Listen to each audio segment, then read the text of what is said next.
Hello, everyone. Welcome to another edition of One Plus One, your place for convenient truth telling and myth busting.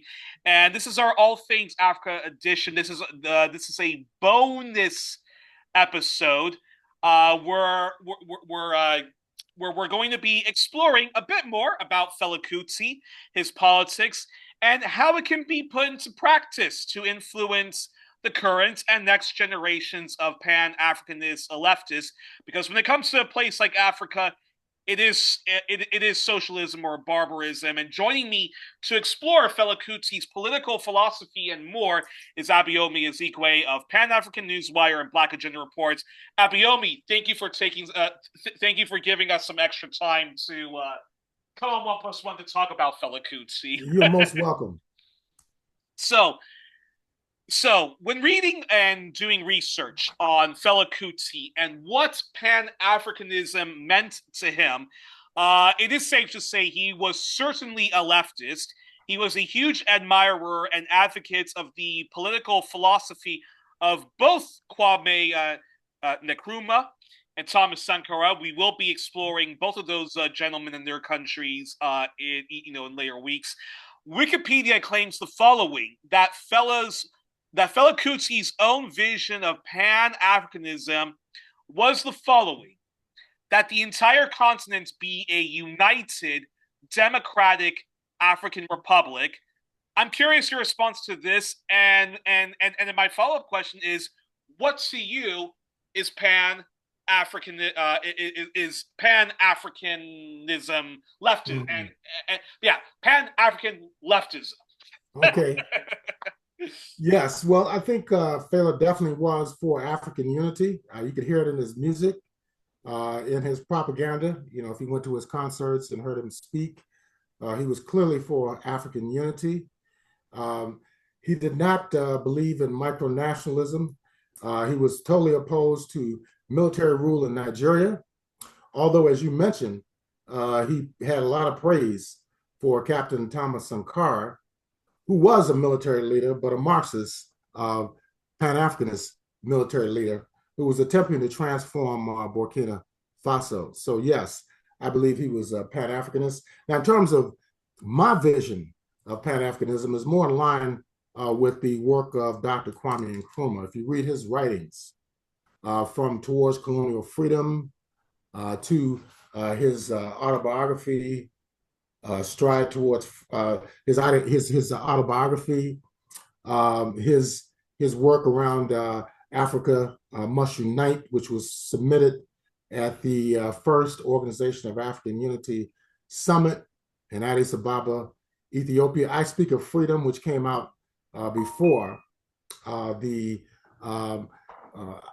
Africa Must Unite book came out in 1963, Consciencism, 1964, Neocolonialism, the Last Stage of Imperialism, 1965, while he was in office. After the coup, he relocated in Conakry, Guinea, and became co-president of the People's Revolutionary Republic of Guinea, headed by President Ahmed Sékou of the Guinean Democratic Party. Okay, interesting. I did not know that about Nkrumah. That's interesting. Okay. Yeah, what happened was, after the coup, the coup took place when Nkrumah was out of the country en route to Vietnam. And the imperialists knew he was going to go on this supposed attempt to negotiate some type of peace treaty between North and South Vietnam to bring about an end to the Vietnam War. This was being discussed as early as 1965. And in fact, Lyndon Johnson, who was president of the United States at the time, was aware that Nkrumah was going to make this mission trip to Vietnam in an effort to bring about an end to the war. He stopped over in China and was there that he was informed by Chow En-lai that had been a coup d'etat in Ghana. So after that, he did not go to Vietnam. He turned around and flew back to Africa. Gamal Abdel Nasser had invited him to stay in Egypt because he was a great friend of the Egyptian president. They worked closely together around the Organization of African Unity. The second OAU summit actually was held in Cairo, Egypt in 1964. That was the summit that Malcolm X attended and drafted his 8-page memorandum calling for support from the OAU for the African American struggle in the United States. That resolution was adopted by the OAU, but it was never really put into effect until 2020, after the killing of George Floyd, when the United Nations Human Rights Commission actually held a hearing in Geneva. And Malcolm was trying to do a version. Malcolm was basically trying to do a version of the We Charge Genocide campaign that that William Paul Patterson Robeson and W.B. Du Bois was doing. Malcolm was doing a version of that where he was trying to lobby United Nations member states to call the U.S. out and actually address the plight of particularly Black Americans. Yeah, exactly. And what was different from what the We Charge Genocide petition was doing, was issued in 1951 by Robeson. Well, it was a number of people, but the most prominent was William Patterson, who was a member of the Communist Party, and W.B. Du Bois, who eventually became a member of the Communist Party, and Paul Robeson, who was somewhat of a lifelong member of the Communist Party. Yeah, a secret member of the Communist Party. He would never say he was a member of that. But anyway, what happened was that what was different, though, by 1964, you had over 33 independent African states. All right. So it wasn't like 1951, where you only had Liberia and Ethiopia, which were very much compromised because of their alliance with Western imperialism. But in 1964, you had all these different African states that were gaining their national independence. You had a mass civil rights movement that had developed in the United States. You had the advent of the Vietnamese Revolution that was fighting U.S. imperialism. So the political atmosphere internationally was much different in 1964. So what Malcolm X was doing, in many ways, held a lot more promise than what had happened during the early 1950s. But at the same time, it was a major threat to U.S. imperialism. And the classified FBI documents on Malcolm X, there are thousands upon thousands of pages of these documents, which are available now online. I was reviewing some of them. It's about 9,000 pages at least. I was reviewing some of them in February when I was writing a series of articles to commemorate the 60th anniversary of the martyrdom of Malcolm X and the 100th anniversary of his birth. Yeah. So anyway, that is the form of Pan-Africanism I adhere to. I believe in complete African unity and unification under socialism, because I believe the only real development, effective development program on the African continent would have to be a socialist program. One united democratic African republic across the continent. So now some Pan-Africanists, and you can correct me if I'm wrong, because maybe I'm reading bad information. But so that would be, so would that be an African, one African country, sort of model like the U.S. when it comes to different states, except not under uber ultra liberal democracy, but under African socialism, where you have African socialism, African Marxism, and it's not exactly modeled after the USSR, but it's a bit influenced by the USSR back when it was formed, elements of Chinese socialism and so forth, but socialism, but with African characteristics. Is that I think so. I think so. And each region has to develop its own characteristics. Like now, if you listen to the Communist Party of China, they talk about socialism with Chinese characteristics. So I think that you could have African scientific socialism with its own peculiar or particular characteristics, based upon its culture, its actual history. That is the way forward, as I see it. And if you read Nkrumah's books after the coup, where he clearly articulates his position, for example, Dark Days in Ghana, there was a detailed account of his interpretation of what happened during the coup, a Handbook of Revolutionary Warfare, a revised version of Conscientism and Class Struggle in Africa. These books lay out, his vision of a united Africa under socialism. So he saw the African Revolution as part and parcel of the world socialist movement. So that is a view that I share, that there's no contradiction between building socialism in other parts of the world and building socialism on the African continent. Fascinating. And Fela was a huge believer in the he was a huge believer in celebrating the indigenous culture of Africa.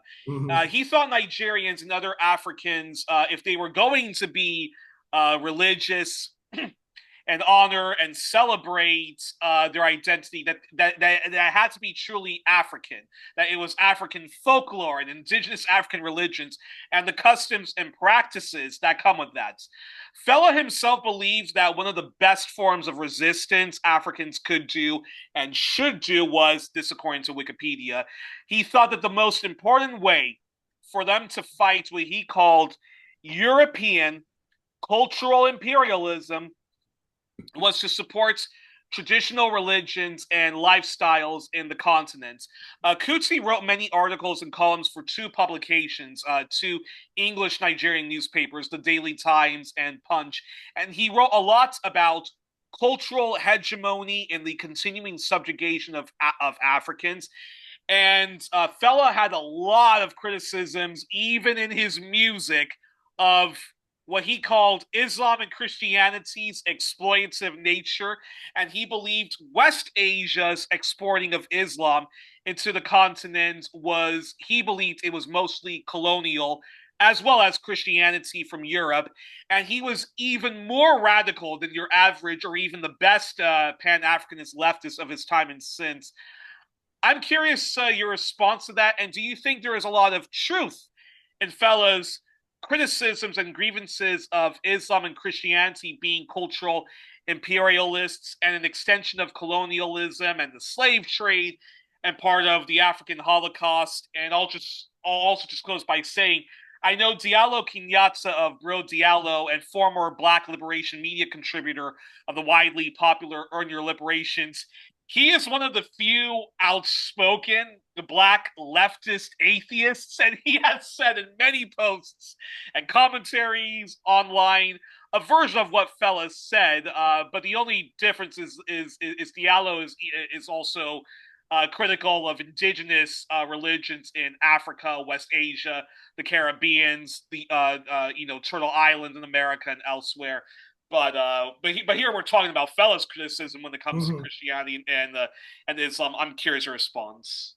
Yeah, well, that differs from the Conscientism of Dr. Kwame Nkrumah, because if you read the book Conscientism, he talks about the necessity of merging these three traditions: the traditional African culture and civilizations, the onslaught of Islam, which became Africanized in many areas of the continent, and also Christianity, which also has an Africanization aspect to it.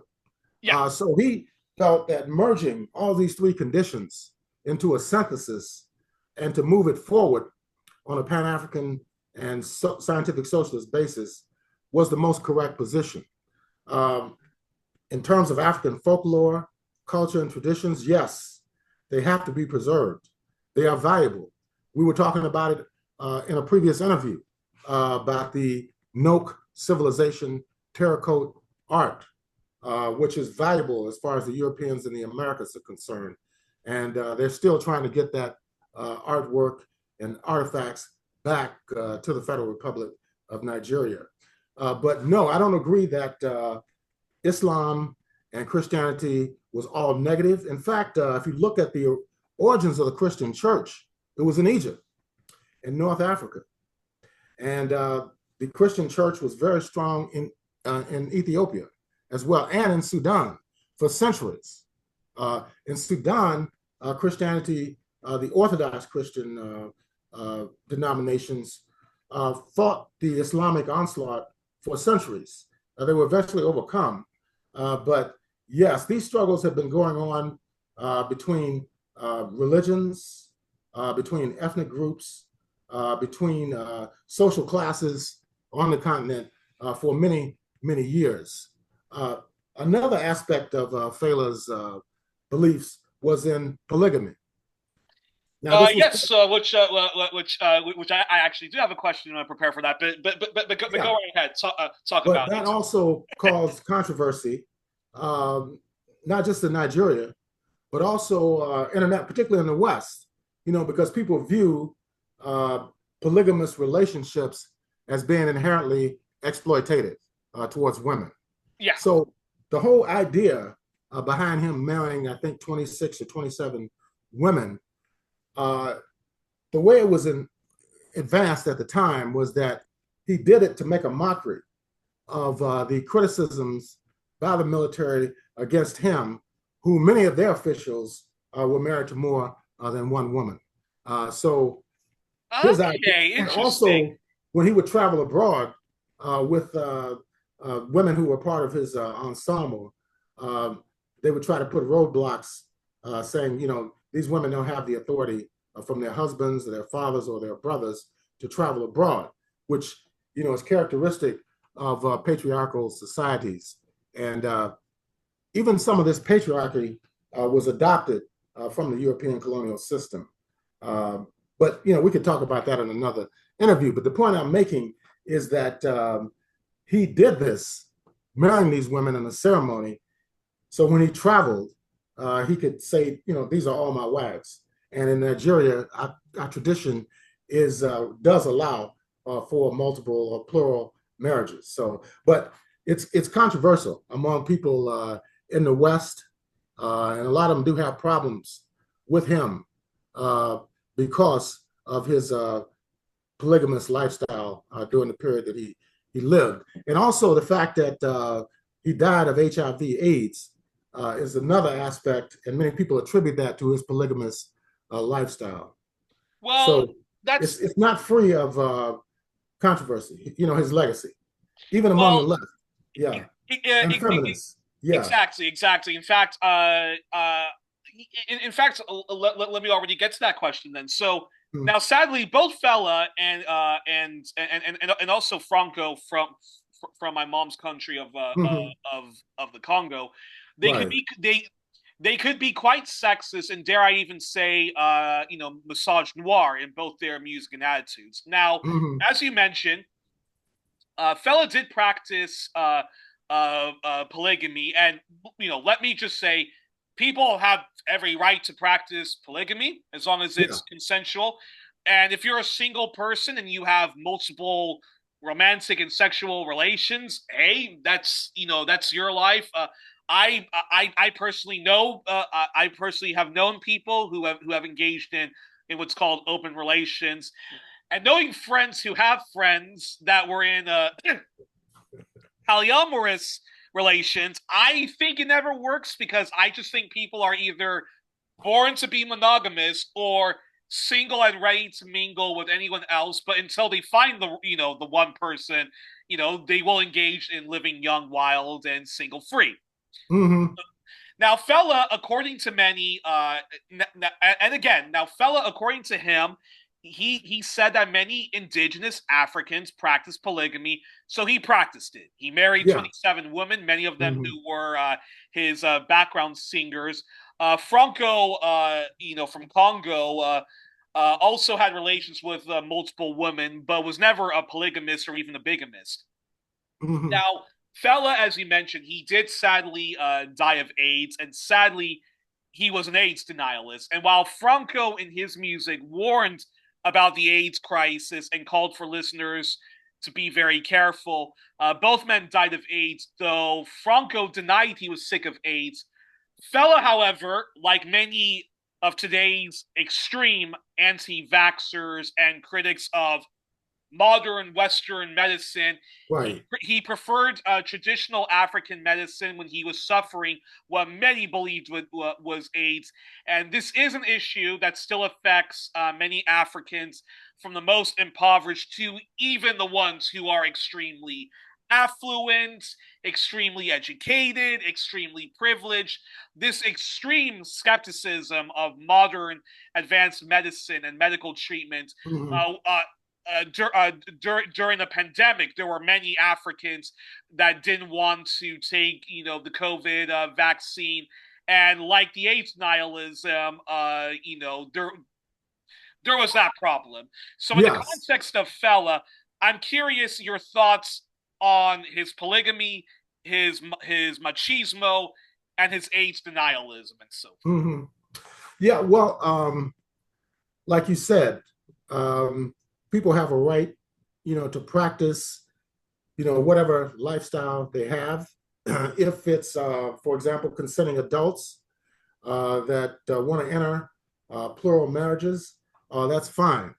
The only problem if it's coercive or it derives from extreme poverty, then I find that as being problematic. Child marriages, for example. Yeah. All of this kind of practices that go on in African countries, and some countries have moved to outlaw these practices as well. But in many countries, they do respect polygamy. Even in South Africa, it's guaranteed under the Constitution that if people want to have men in particular, I don't know about women, whether it goes the other way. This exactly. If a woman wants to marry 3 different men, is that allowed legally? But anyway, yeah, it does exist. But some aspects of traditional African practice, I don't think needs to be carried over to the modern period. Like you mentioned, the skepticism about modern medicine. Not saying modern medicine is the be all and end all, but at the same time, traditional medicine in Africa has aspects of it that have even been adopted by the Western pharmaceutical canon.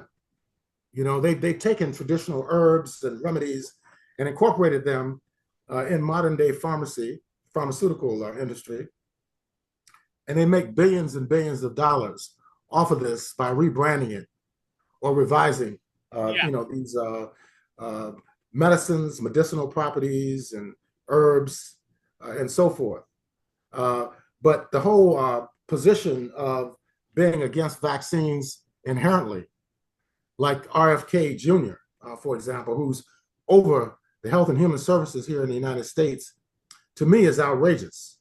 That you would have somebody like him saying that no vaccine is safe and effective, when in fact polio was wiped out as a scourge here in the United States during the late 1950s. I mean, it impacted a lot of people. Even FDR, Franklin Delano Roosevelt, was infected with polio, and it impacted him all the way through his life. Other, like certain sexually transmitted infections, for example, syphilis, gonorrhea, can be treated through penicillins and antibiotics. Okay, so to say that these vaccines and injections are inherently dangerous is absurd. In my opinion, measles is another example. It's pretty much wiped out by the early 1960s in the United States. Now it's returning because you have these right-wing forces who have penetrated even the African-American communities, with this anti-vaxxer propaganda and psychological warfare. So during COVID, you had people that were more fearful of the COVID vaccine than they were of the actual disease itself. Yeah, I remember. Yes, I remember. And that was unfortunate. I also had friends who went down that line of thinking. And unfortunately, a lot of those people died during COVID. I mean, here in the States, I know, I remember people who were, anti-vaxxers. They were telling people, don't. Now, these people weren't educated or anything. They were just community people who felt strongly about this. They were actually telling people, don't vaccinate your children, you know, against measles and chickenpox and whooping cough and all these other diseases. So it's very disastrous, that type of outlook. And it's penetrated various segments of the world population. So But that, how that's a do problem. but that said, when we talk about Fela and his very tragic AIDS denialism. Now there is no cure for AIDS. It's only very preventive. It's you have to encourage people to really practice a lot of safe sex, take take protection, be very honest with your sexual partners, whether you're single or not, about how many Right. partners you're having and so forth. But a lot of the anti-vax stuff engages in forms of half truths. They weaponize a lot of half truths. So how does one overcome whatever legitimate concerns or legitimate grievances one has with big pharma without them going to the extreme end, which is not which is not taking any kind of COVID Mm-hmm. vaccine or any kind of vaccine period. Mm-hmm. Because it Well, is a problem in Africa. It is a problem in Africa mm-hmm. from from the very poor to even people who are bourgeoisie and people who are rich and being Mm-hmm. very extreme in their anti-vax skepticism or whatever term you want to use. Yeah, it is a problem, and it requires more public education, scientific education to resolve these issues. A lot of people didn't believe, even in this country, that AIDS was real, that what people were suffering from was malnutrition or lack of certain type of vitamins and supplements and so forth. Well, of course, that was not the truth. Never was the truth. So yeah, these are some of the problems that the modern world is facing right now. For example, President Trump. Now he panders to the anti-vaxxer constituency in the United States. Yeah, Very but I bet libertarian. you, It's a very It's a very I yeah, think it's a very reactionary it libertarian is. argument, but that But is I bet you his children and grandchildren are being vaccinated, and that they have primary care physicians that they visit every 6 months or once a year, or if they come down with an infection or something. But he panders to these people, you know, um, to not, believe in vaccines. And RFK Jr., is, a former heroin addict. He's got all kinds of psychological problems, and he's advancing these theories with absolutely no scientific expertise or background to advocate such positions. He was a supposed environmental lawyer for years, but he admits he was addicted to heroin for many, many years and was selling the drug, even to people in his own family. In fact, one of his brothers died. I believe his name was Patrick, died think it was the late 1970s or the early 1980s from a heroin overdose. And uh, JFK's daughter, Caroline, says, and others in the family, that he was supplying his own brothers and cousins and stuff with heroin during that wow. particular time. Yeah. Yeah. There are So, so many skeletons in the Kennedy's families.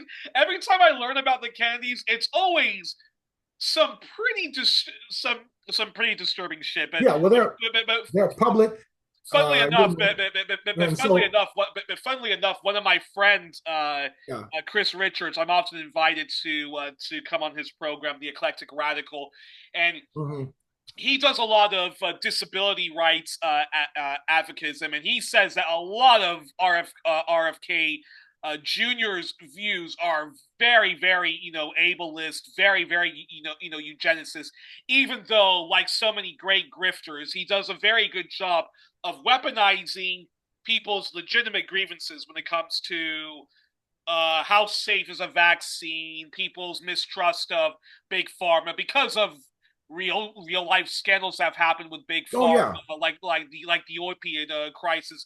But what he does in the end is all just very reactionary Hmm. stuff. Like all far right people, they always will take legitimate grievances, but then Hmm. their solution to it is just Yeah. reactionary far right Hmm. nonsense and so forth. So Right, right. Yeah, I mean, there have been crises and disasters, involving modern medicine. There's no doubt about it. But hopefully, safeguards have been put in place. Like, for example, contraceptives during this early phase had been attributed to higher rates of cancer among women in the United States. That's one example of it.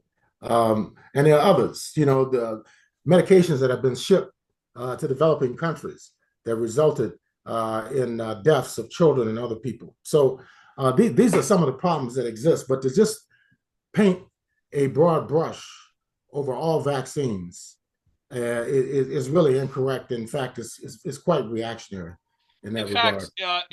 fact, Mm-hmm. before we get back into Fela, uh, Yeah. I sometimes take medication for my mental health. Mm-hmm. I I'm, I have a mild form of manic depression, but when it gets Mm-hmm. bad, it gets very bad. Mm-hmm. I do sometimes suffer from very extreme anxiety and stuff like Yeah. that. And Mm-hmm. while it is important to go to therapy, and while having a Yeah. strong support system is very Exactly. good, I would advise people to not be so anti-medication, because some people with severe Mm-hmm. mental health problems really do need to be on medication. And Yeah. yes, there is a I problem, agree. and there is a problem with medications and their side effects, and people Mm-hmm. abusing medications, and Right. sometimes medications doing crippling people. But I would advise people, do not completely be too extreme in your anti-medication approach, because a lot of people with severe mental health issues, even if their life is okay, of course everybody's life could always be better, but there are some Mm-hmm. people who, even if they have a good support system or their life Exactly. is just fine, they still find themselves with deep depressions, deep anxiety, which cripples them to a point, and you you do need, Mm-hmm. medication with other things to Mm-hmm. combat people from being completely lost in, the the uh, the tragedy that is, mental health problems and so forth. So Yeah, I think what's good today is that there's a lot more discussion around mental health. I remember when I was growing up, it was considered a stigma, and yeah, people thought you were evil, you were possessed by the devil. Um, they would put people away in mental health facilities for life. It was like being in prison, and you hadn't committed a crime. and, So and this is often for people who didn't even have severe cases a yes, lot of a lot of the times, which was astounding. yeah, Yeah, like women, for example, who were suffering from what they call postpartum depression. Uh, the husbands would put them in mental health facilities and never get them out. So it's been a problem. It really has been a problem. But I think these medications, if they took the profit motive out of the pharmaceutical industry, uh, I wanted to mention the Salk vaccine, for example, and the people before them that came up with the polio vaccine. They did not want to copyright it. They did not want to patent it. They exactly. said, no, this does not belong to me as a scientist, even though my work was instrumental in creating these medications. It should be available to everybody. He famously said, "Would you patent the sun? We all need the sun. We all need water. Would you patent that?" Yeah, right. And on top of that, we also need Mhm. a radically different approach to people's mental health problems, which is, Yeah, mental health should be treated like any sort of body. It should be merged with a single payer system, right. or any existing single payer type system. That's what you need to do when it comes to mental health, and not also let that be in the hands of, private for-profit systems and whatnot. Exactly. So yeah, I think that if the pharmaceutical industry was a nonprofit mechanism, a lot of these issues could be resolved. And there have been periods, even 4 years ago, when the COVID vaccines were introduced on a mass level in the US, they were giving them away almost for free. Now, the first batch of them, you had to be connected with some type of institution, whether it was the government, higher educational institutions, some corporation where you were considered an essential employee. So these were the first people who, and also people who were suffering from various severe medical conditions. These were the first wave of people who were eligible for the vaccine. But after that, in Detroit, where I live, they've given them away. They were begging people to come get them. Wow. Because they realized this was a threat to society in general. So they saw this as a weapon against the ongoing pandemic, and it did slow it down tremendously. I shudder to think if a vaccine hadn't been introduced or other protective measures had not been introduced. Let's say if there wasn't a shutdown of workplaces for non-essential employees or employees who couldn't work from home, it would have been a lot worse. In the United States, over 1 million people died from the COVID pandemic. This is a country that's supposed to be the most advanced scientifically and economically, and yet it was hit the hardest by the pandemic. And why is that? Because the government did not have a clear position under Trump at that time. And all this propaganda against vaccines was not addressed adequately. And that's what happened. A lot of people died tragically. And of course, America doesn't have a real healthcare system. It does not have a single payer system, and bad enough that you have countries where even on paper they're supposed to have a single payer healthcare system, but because of the system of capitalism, they haven't been able to invest properly in their medical facilities. But this is supposed to be an advanced economy. I mean, right.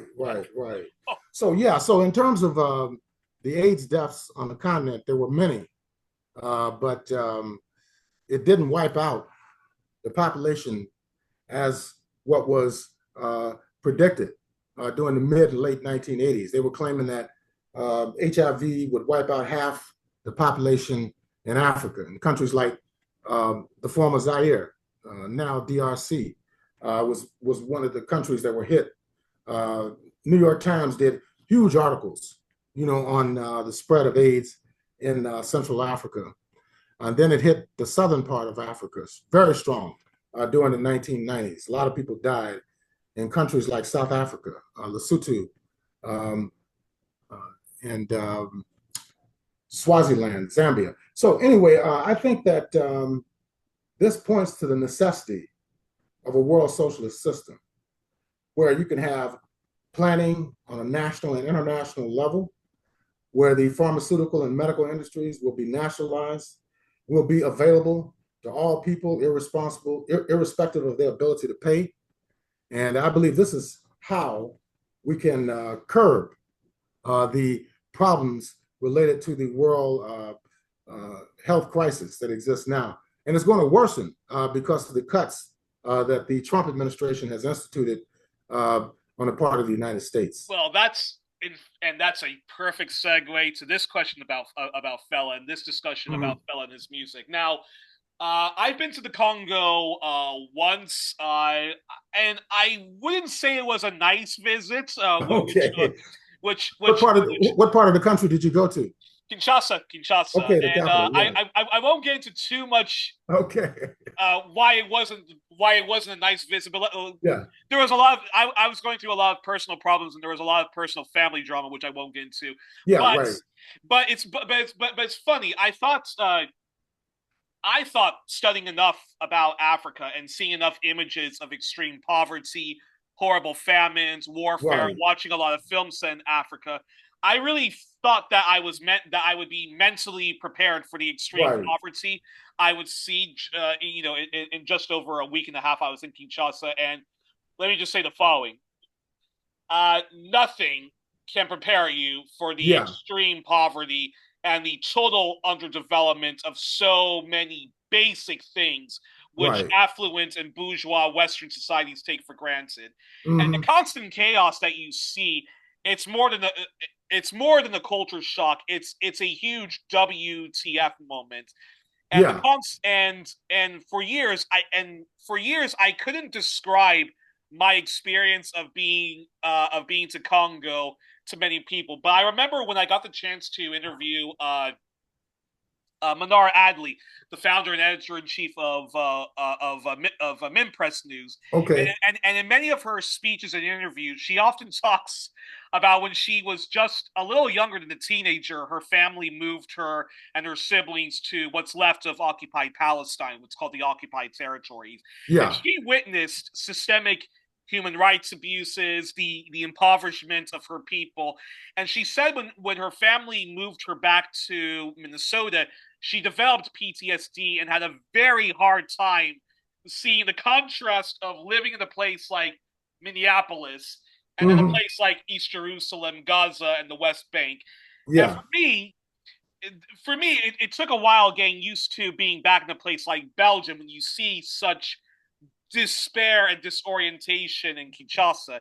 And I Right. still believe if you've been and I still believe if you've been to one African country, you've almost seen them all because of course, if you live in a nice, Hmm. wealthy, certainly affluent bubble, that's a whole different Right. story and a slightly better experience.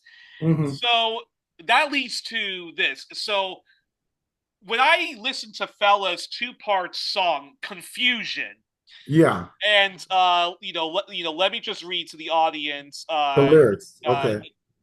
so so according to Wikipedia, when it comes to the themes that Fela addressed in the song Hmm. "Confusion," Wikipedia says the following: Confusion is a commentary on the confused state of post-colonial urban Nigeria, particularly Lagos, and its lack Hmm. of infrastructure and proper leadership during a period of military dictatorship. Kuti's lyrics depict the complicated, frenetic, and multilingual markets of a Lagos crossroad, and in doing so, addresses what Nigerian historian Toyin Fuala described as the infrastructural nightmare of Lagos and the continued hegemony of the West in all aspects of Nigerian life. And according to the Rough Guide to World Music, the album uses hectic crossroads in Legos as a metaphor to explain the problems of an entire corrupt nation. And in the opening lines, Kuti comments on the social reality. When we talk, say, confusion, everything out of control, his lyrics decry what he viewed as the colonial mindset of some Africans, and he employs pidgin English, which is a mix Right. of the different Nigerian languages with English, and he Right. sings the phrase uh, "pafukata," which means all over or finished, as an interjection to add "o pafukata onlia." And Kuti makes references to three dialects and the currencies that make trading in urban Nigeria difficult. And he talks about somebody who's driving in the Nigerian traffic lights, and he gives the Nigerian street marketeers or the people who are just selling candy, in the traffic lights, gives them pounds of dollars and French money, and then the street sellers are supposed to talk amongst themselves, even though they themselves don't speak the same Nigerian language and are trying to think of what's the value of the dollar, what's the value of this compared to that. So Fela talks about Western tourists giving Nigerian trade marketeers all of this. And of course, Kuti uses ironic humor to express pride in Nigerians' ability to drive and so forth. But of course, difficult conditions. And some of the lyrics are the following: before Lagos traffic not special na number one special all over the world. You get a PhD for driving for Legos. You get an MA for driving for Legos. You get an MSc for driving for Legos. For me, I like him like that. Ha ha ha, not my country, why not? For me, I'm like that. So he's also talking about the fact that you have people who are highly employed, and yet they can go to the best colleges in the US, the UK, and elsewhere, and here they are being cab drivers. And there are cases of people who are teachers, people who are doctors, who have to moonlight as cab drivers in order to make Make a a living, living and yeah. so forth. Mm-hmm. So all that being said, all that being said, I'm curious. I'm curious your response to that. And let me just say, when I first listened to Confusion, read the lyrics, read the meaning of the lyrics, and read the Wikipedia article which explains it, for me that captured my time in Congo Mm-hmm. perfectly. Especially the beginning of the song, which is a very dark, synthesizer keyboard with some drums in it. That was what it was like being in Congo. You sort of wake up and you have this kind of like anxiety, and when you see just the extreme poverty, the Mm-hmm. disorientation, so forth. And then, of course, comes some of the more happier times when you're spending time with your family, when you're getting to meet, the local inhabitants. But there is that kind of manic depressive, feeling. Mm-hmm. And so I'm curious your response, to that, and if your times when you've been to African countries, is it all do you almost have a very similar response when you see the extreme poverty and so forth and the underdevelopment and whatnot? Yeah, I think it's a reflection of the centuries-long exploitation of Africa by the European imperialist system. And yes, there's extreme wealth in the Western imperialist countries, and there's extreme poverty in those areas where they have exploited our people and other oppressed people. So yes, it's very, very important. And in terms of experiences, yeah, nothing can really prepare you. But at the same time, I think people should read a lot, about countries prior to visiting those countries, to learn something about the politics and the internal dynamics of what's going on there. The poverty is striking. But interestingly enough, a lot of people who come from Africa to the United States are even more shocked at the level of poverty in the United States. Yeah. I mean, you think the U.S. is a rich country, yeah, and you come here, you come to cities like Detroit and Chicago and New York City, and now in the area surrounding those cities, because a lot of the wealthier whites, developers and bankers and so forth, are retaking the central cities to gentrify them and to bring whites who have money back into these areas. And they're pushing African Americans and Latinos, poor people in general, out of the central cities to suburban areas. And we've seen that in France, for example, where the Africans and Arabs live in the suburbs. Yeah, And want to lose. Yeah. well, the whites, the wealthier people live in the central cities. So, that's the contradiction in all of this. Yeah, but it is depressing.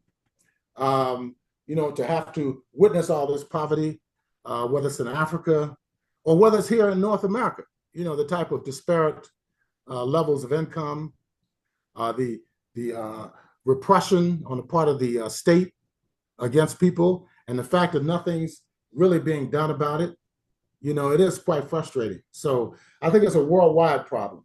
I really do.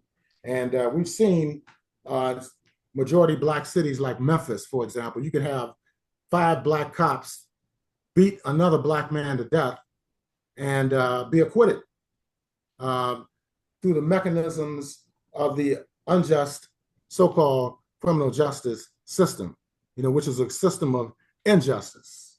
Like Richard Pryor said back in the 70s, it's not justice, it's just us. So, exactly. A major problem. But I think Fela's life typifies, the post-colonial tragedy the aspects of neo-colonialism that have been inherited from the Atlantic slave trade and also the slave coast and colonialism. And that's why Kwame Nkrumah wrote that book, Neo-Colonialism, The Last Stage of Imperialism. He viewed this particular stage as the last phase of the world capitalist system, which will eventually collapse in favor of socialism. And how do you compare Fela to other Nigerians like the Nobel Literary Prize winner Wole Soyinka, who also was a productive novelist, playwright, screenwriter, and I don't know if I would call him leftist, but certainly left-leaning, particularly when he was particularly against Nigeria's far-right military junta. Like Kuti, he was jailed a lot.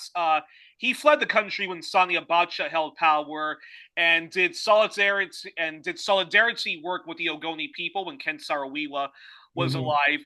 And when Ken Saro-Wiwa was murdered, he campaigned that Nigeria's military rulers and the fossil fuel companies that helped the rulers and their suppression be sanctioned.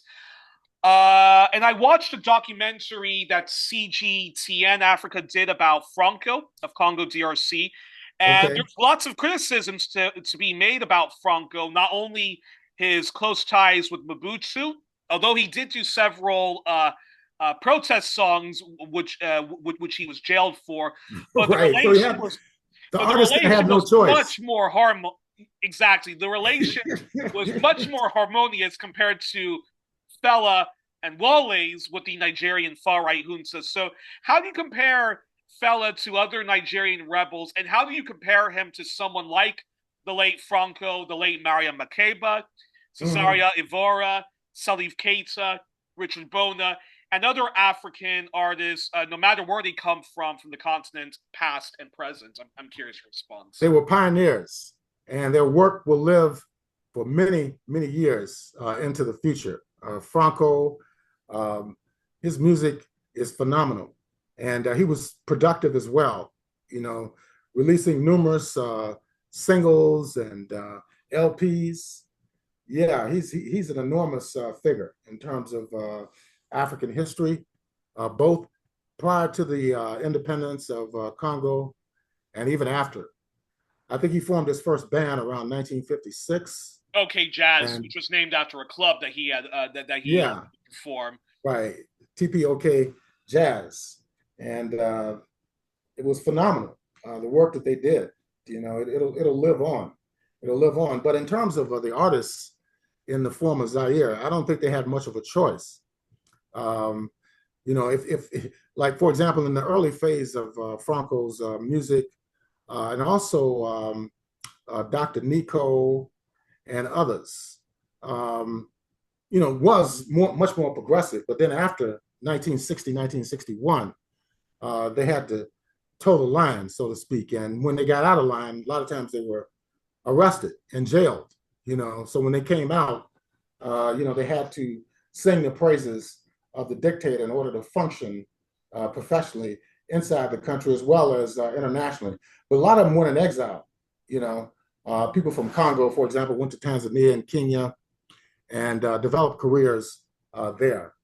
That was one way that they exercised their freedom of movement. Same thing with Fela. He left Nigeria in the 70s for a while and went and lived in Ghana.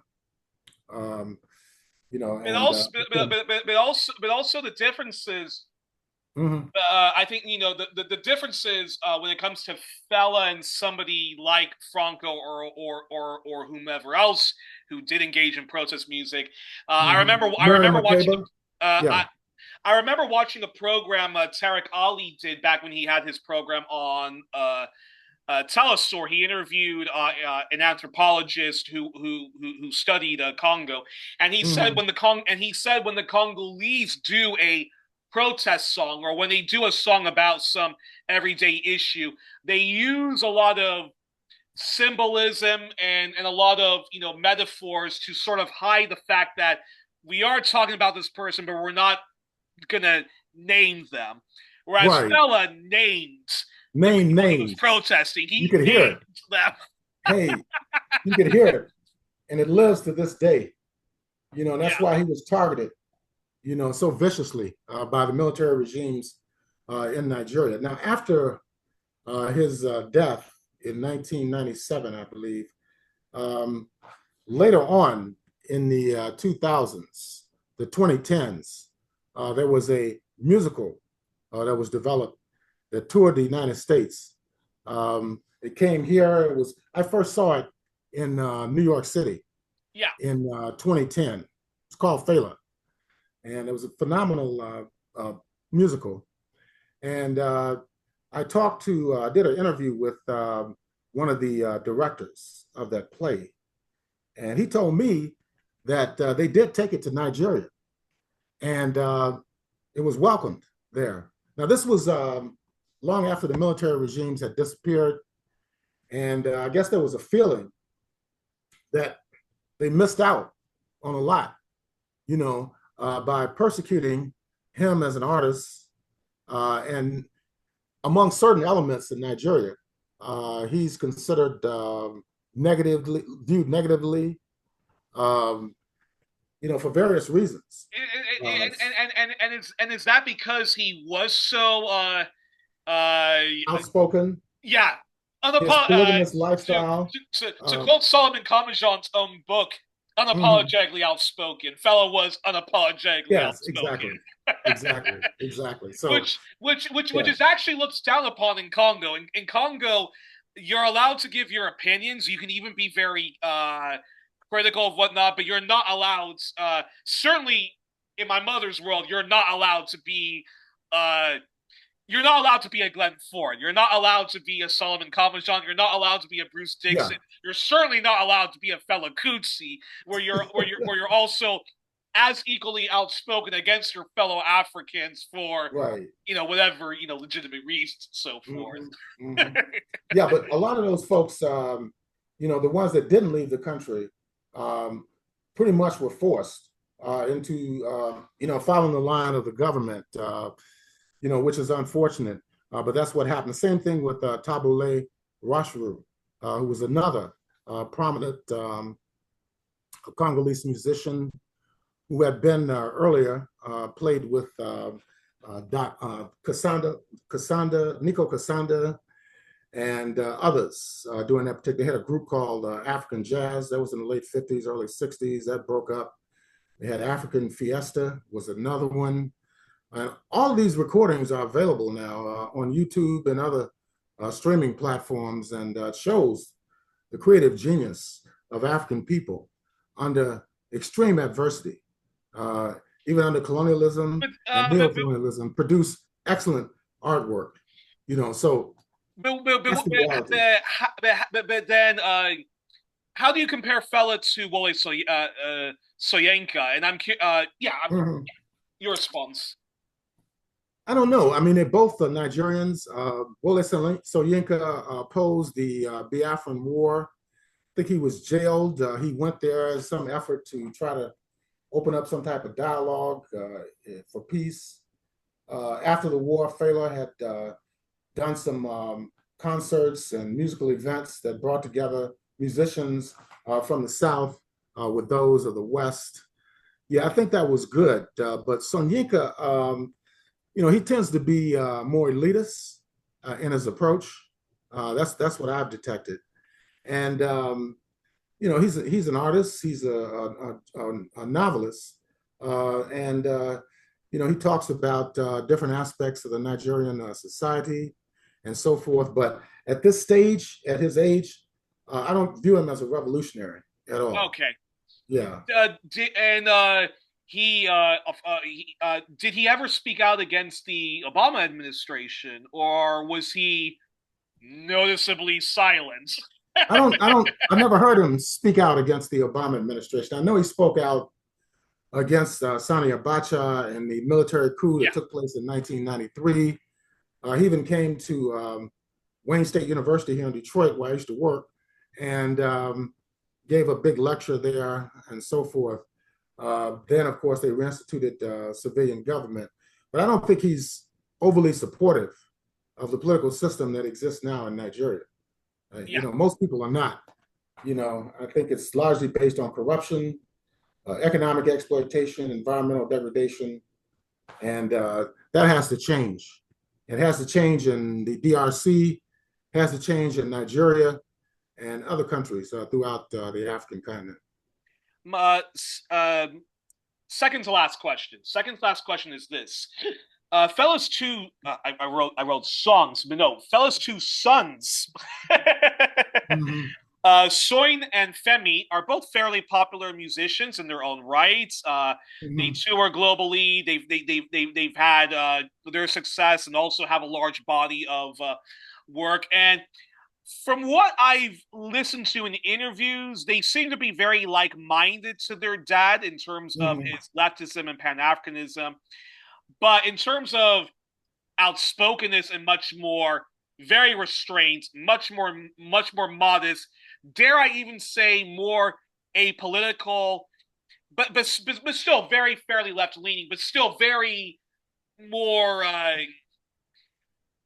quiet and much more modest and much more apolitical compared to their dad. Am I correct in my assessment of Fela's two musician sons? Yeah, I think so. Nonetheless, I think it was Fela Kuti who, after the End SARS campaign almost 5 years ago, was talking about reactivating MOP, the Movement of the People, which was the party that Fela Kuti formed in 1978, and was immediately banned once it was known that the country would undergo multi-party elections. So Fela said, hey, I'll form my own party. So the founding meeting was a concert, in a stadium. Yeah. And it was packed. And it was mainly young people. So immediately the government banned the party. So that shows how much of a threat they perceived him as being. Yeah. So Seun was talking about revitalizing that party, but I don't think it went too far. Final question. Mm-hmm. Anything else you want to say about Fela Kuti and his legacy and so forth? And are you surprised or not surprised that we actually have so few Felas in Africa, given this is a mm-hmm. continent, pick any country, that is screaming for musicians, writers, and artists to decry the avalanche of injustices mm-hmm. that cripples the continent? And how do you assess Nollywood, which is Nigeria's very popular film industry, and are a lot of the films producing content that is critical of colonialism and present neo-colonialism and Africa's Black misleadership class, or do they mostly depict problems of the super rich and affluent bourgeoisie?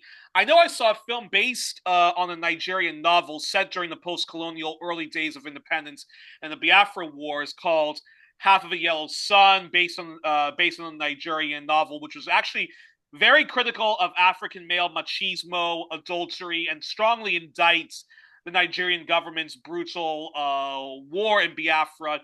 The film was made by a Nigerian novelist, playwright, screenwriter, Bia Bandeli, who sadly took his own life. Although the author, a female whose name I'm blanking out, while she is quite feminist and so forth, and very critical of legitimate issues, she's done events with Hillary Clinton, and although she claims she's for queer liberation, she often engages in quite a lot of transphobia and stuff like that. So I'm curious, how do you compare?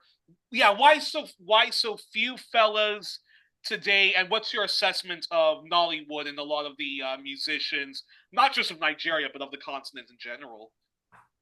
That's a very good question.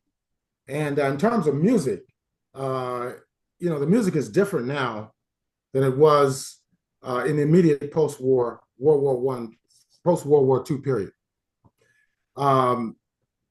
Totally different. If you look at African music, a lot of it was influenced by African-American music from Cuba, for example. And you had orchestras, that existed. The Tempos, the group from Ghana that was, pioneering in the high life music there. And people like Cardinal Rex Lawson of Nigeria, uh, played a different type of music than what you hear now. And, you know, uh, with the intervention of so-called hip hop or rap music, spoken word music, which uses samples a lot from previous generations of music, and there's less reliance on instrumentation. So that means that it's quite different, Yeah. than what it was during the 1950s and 1960s. People like E.T. Menza, for example, of Ghana, who had this tempos. And I mentioned Dr. Nico Kasanda, who was one of the pioneers of Congolese music going back to the 1950s. Yeah, it's much different. And today, the influence of African American music um, in Africa is real. It's Yeah. definitely there, but it's not really encouraging um, revolution against the exploitative system. A lot of materialism is advanced, and that's true here too. I mean, you compare the music of the 1960s, 70s, 80s with a lot of the stuff that's coming out now. Uh, the lyrics are different. People sing about love. They sing about heartbreaks. They sing about survival and so forth. Whereas the people who took over the rap industry, for example, promoting gangsterism, materialism, and so forth. Look at the Sean Combs trial right now that's taking place in New York, and all the allegations that have been brought out about him being involved in sex trafficking and misogyny against women, drugs, and all this kind of stuff. You know, In fact, in fact, it's it's kind of interesting about Diddy because yeah, I mean uh, I mean the notorious Big, who was like who was his first yeah, protege. His first hmm, album is is fairly much a is fairly much a gangster rap album, but Diddy and Biggie purposely use the more commercial songs in which there is no gangsterism in order to appeal to a mass audience. yeah, Many people who are critics of Diddy and a lot of the producers of of that time, uh, what was called bling bling rap, which talks mostly about what you said, material elements and so forth like that. And if what they type of do car tend you're to driving, what type of clothes you're wearing, the watches you use. Yeah, yeah, That song, exactly. So, My Adidas by Run DMC. no, like That's from a long time ago. exactly. And Diddy has done some gangster rap songs, but most of his songs are very safe commercial rap music, Oh, yeah, and so that's why I find it slightly amusing that he's being accused of all these crimes against humanity, given that he went out of his way to kind of make rap safe and yeah, apolitical, and was very much a supporter of the Obama revolution. And Diddy, people like Russell Simmons and so forth, have all been advocates of a form of black capitalism, the whole yeah. buying power, which our good friend Dr. Jared Ball Mhm. has debunked a lot of that stuff on. Mhm. So yeah, and in many ways, it is a shame because at least gangster rap talked about the conditions, but nowadays rap music, even what's vaguely called conscious rap, and people a lot of times they say that Kendrick Lamar is a conscious rapper, but a lot of the politics in rap music, if you're looking for radical left Right. wing stuff in rap music or from rappers themselves, oh, forget it. I Hmm. mean, at best, the rappers nowadays, will say, "Go support Hillary Clinton, go support Kamala Harris, go support Joe Biden, go support the Democrats," because the Republicans are, the white man's party. Even though the Democrats, as the late Glenn Ford would always argue, are the more effective evil. Well, a And number of them and that's support also like Trump. that, and that's also like that in the black celebrity world. If you want to talk about Mhm. black screenwriters, the black actors, and so forth. No, they don't have a revolutionary bone in their body. It's all just goes. It's all the Obama years were the golden age, except for Republican racism, and they will say to people to support Hillary Clinton, John Kerry, Joe Biden, even though all of their track records, when it comes to just talking about black people alone, Well, ghastly right-wing politics, as ghastly as the Republican Party. Yeah. But a number of them supported Trump. Ice Cube, for example. Oh my gosh, that is true. That is true. 50 Cent. Lil Wayne, for example, because Trump supposedly had worked with him to get some criminal charges dismissed. Even Snoop Dogg, who said he was against Trump, this year, from what we understand, performed at an inauguration party for Trump. And when he came under a lot of criticism, people started unfollowing him on social media.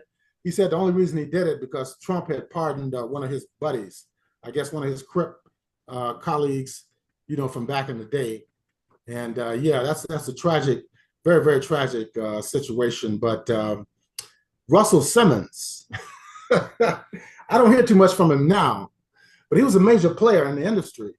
And he made a comment even on 60 Minutes, the 60 Minutes news show. Yeah. Probably 15 years ago. He said, this is before Trump ran for office, before he took the presidency. He said that, quote, Donald Trump is my nigga, unquote. That's what he said. And you can go and look this up on 60 Minutes archives. And what he meant was that Trump apparently had loaned him money at some point that had helped his business career. So he said, yeah, Trump is my nigga. Oh my God! Is that insane? Oh my God! It's absolutely insane. This is exactly why. This is exactly why. Yeah. This is why I actually go out of my way not to follow my favorite celebrities, whether they're recording artists, whether they're actors, whether they're playwrights. This is why I go out of my way not to follow them on social media, because the moment they express some stupid opinion like stand with Ukraine and then they're silent on Palestine, or guys, go out and vote for Obama, or they're jucking and jiving with like Joe Biden, or I see them propping up, Donald Trump, I say to myself, wow, this is grotesque. Yeah. And my favorite hip-hop show, Drink Champs, they had Eric Adams, the right-wing Democrat Eric Adams, on this program. You had KRS-One, who called him the first hip-hop president. Then you have Chuck D. Mr. Chuck D of Fight the Power is involved in USAID regime change programs where they use hip-hop as a way to do color revolutions and pick your country that America decides this is our enemy and this is the time for imperialism 2.0. Yeah. Well, people like Fela would never have been involved in all of that. And that's why he came under such attack, and probably because he met an early demise, because of his anti-establishment positions. I could never see him endorsing a U.S. president, even Barack Obama. Because even when Obama came in, a lot of people thought he was going to make, tremendous reforms in the United States. He's going to be another FDR, or even go further than FDR went. And people had songs praising him.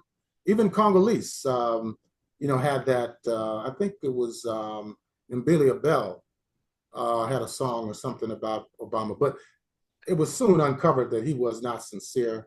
He actually despised African people.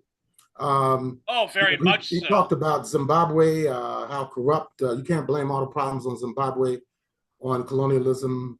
He had this whole campaign against corruption in Africa and so forth. And even though his father came from Kenya, he only visited there once. And I think that was towards the end of his administration. And he never went to the area where, his supposed grandmother. And whatnot, yeah. Yeah, it wasn't his biological grandmother, but the woman he stayed with when he went there as a student, spent some time there in Kenya on some type of study abroad program. But yeah, he Obama, if you read, but anyway, the thing is, Fela was a principled musician. I didn't agree with all his positions, but I would not believe he deteriorated to the point of supporting these imperialist politicians in the Yeah, West. and it seems as if the only person from I mean, if we want to talk about that, the 1960s new left generation, I have my problems also with that generation because I don't subscribe to anti-communist leftism. But even during that period where you had Tariq Ali, Professor Noam Chomsky, and so forth like that, I think the only person from that period who has consistently been imperialist, who actually goes out of his way to educate himself and not support regime change in Venezuela, in Syria, and even sticks his neck out for the Palestinians and has called for BDS on Israel, Mm-hmm. Roger Waters of Pink Floyd. But if you look at his fellow Hey, peers from that period, they have mm-hmm. all, Yeah. yeah, some of them have supported Bernie, but they have all shifted very much Mm-hmm. to the rights, and their only kind of political activism is Mm-hmm. when it's a very ghastly Republican like a George W. Bush or a Donald Yeah. Trump. Go support the right Mm-hmm. wing Democrat, whether it's a Clinton or a Biden or Obama. But even Mm-hmm. then, so many artists stay silent when it comes to Mm-hmm. Palestine, stay silent about the war for Mm-hmm. oil in Iran or Mm-hmm. Venezuela and elsewhere, and it just is Well, shocking to say the least. the music industry is a capitalist enterprise, and Exactly. it's controlled by various corporations in terms of the release of music. It's also controlled through radio and television and other advertising mechanisms. So yes, they do try to control the content of the music and the character of the music, you know. And I think that's why instrumentation, to a large degree, has been taken out of some genres of Black music, where that was a key element. You know, if you couldn't play a guitar or saxophone or trumpet or drum or keyboard, you weren't a musician. You know, it wasn't about, you know, speaking into a microphone and using beats, you know, and outtakes from other uh, artists, you know, to characterize you as being an artist or a musician. So it's totally different. All right. And now with artificial intelligence, you got people that's creating sound. Uh, you got people that's creating noise, actually, that sounds like Motown music or other forms of music. Um, you know, it's just being created through artificial intelligence software. So this is very dangerous to the artists. You know, it really is. Yeah. Well, hopefully. Oh, one can only pray. I know my friend. I know my friend Solomon Kamajan, Yeah. who's interviewed you before in some of his documentaries about imperialism, the Obama years, Yes. In Maryland. Yeah. and and police brutality. He's exposed me to a whole sort of indie underground world of hip hop where there are a lot of rappers who have left wing messages, speak out against the system, speak out not just against Donald Trump, but against the Obamas and the Clintons of the Mm-hmm. world. They just don't get the level Exposure. exactly the exposure, and Dr. Dre and Pharrell Williams and and Swiss Beats Don't are make me not knocking laugh. on their door saying, "Come, let me produce you." So Yeah. Yeah. but the music industry has always but the music industry I've done some research on it, and if ever you want to get converted into anti-capitalism and be a far left winger, you just need to look at the music industry. It's one of Exactly. the most grotesque for Yeah. profit systems. Mm-hmm. Doesn't even have a union. There are no unions in the music industry, unlike the film industry. So Yeah. Like the documentary that came out earlier this year, soundtrack for a coup d'état. I yeah, don't know if you've seen it, but it deals with how the U.S. government utilized very advanced and talented jazz musicians to promote, you know, U.S. imperialism wow, abroad as goodwill ambassadors. People like Louis Armstrong, for example, went to Ghana in 1956. He went to other. Duke Ellington was part of that whole crew. You know, they were funded by the U.S., but it was for propaganda reasons to make it look like the U.S. had solved the race problem. You know, Here you have people like Duke Ellington and Louis Armstrong, who are recognized as leading artists and composers, and they're being sponsored by the U.S. State Department to travel the world. This is all propaganda and psychological warfare. Yeah. And they're still utilizing it today, even though a lot of the musicians are nowhere near as talented, but they're using them. They're using them in the same fashion. Unbelievable. Yeah. Well, here's hoping a neo fella comes out somewhere, but yeah, right. Hopefully, but it'll be a revitalization of black music, a revitalization of black music worldwide. We have a new generation of Miriam Makebas and Belia Bells and Shala Muana, Judy Mowat, Bob Marley, all those folks. But the revolution won't be televised, or it'll certainly be co-opted. So we always we have to be aware for that. So. Right. Well, we were joined on this edition, this all things Africa edition, this bonus special episode about Fela Kuti and his politics with the our always wonderful returning champion, historian, journalist, and Pan-Africanist Leftist and anti-imperialist and supporter of people power movements, Abayomi Azikiwe, a Pan-African Newswire and Black Agenda Report. Check out his work, folks. We also have a playlist all about Africa. Subscribe to Pan-African Newswire and Bar. Donate generously to them. Don't forget to do the same for 1+1. And please, if you want to help 1+1, it is very imperative because of the censorship I'm facing to share widely the content. If you can donate, that's wonderful. But right now, it's very paramount that people share widely. I don't want to have to stop doing 1+1, so do that for us. Until then, folks, next week, Niger. Have a great weekend. Good night and good luck. All right.